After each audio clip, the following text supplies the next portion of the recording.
Be very careful of what you say about Israel. Any believer going against Israel, you are making yourself an enemy against God. I don't know how this Zionist propaganda made it to the black community, but it is incorrect. First of all, Palestinians and Israelis worship the same God. It's the God from the Abrahamic religions. Second of all, Palestine is not going against God by not wanting to give up their land to Israel, land that they've lived on for hundreds of thousands of years.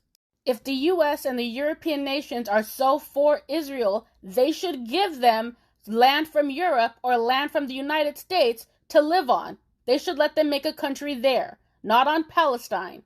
The Bible does not say anything about Israel because Israel was created in 1948 when the British and the United Nations decided to fight a war with Palestine and cut that country in half to create an ethno-state for Ashkenazi Jewish people. And ever since that war, Israel has taken more and more and more of Palestine's territory.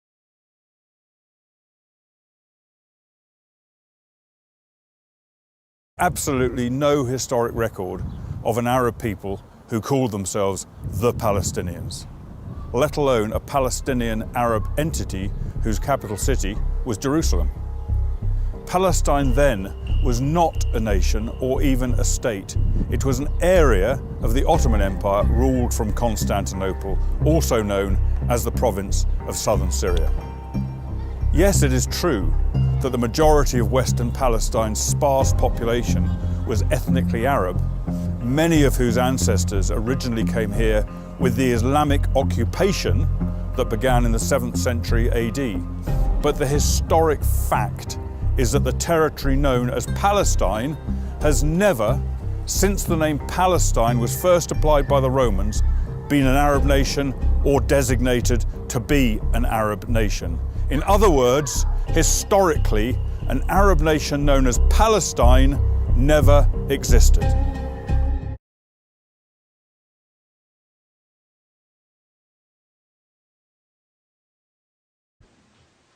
And many of the Jews that today live in the reconstituted state of Israel come from Eastern Europe, are not descendants of the Judeans or the lost tribes of Israel, but rather descendants of the Khazars. Who were they?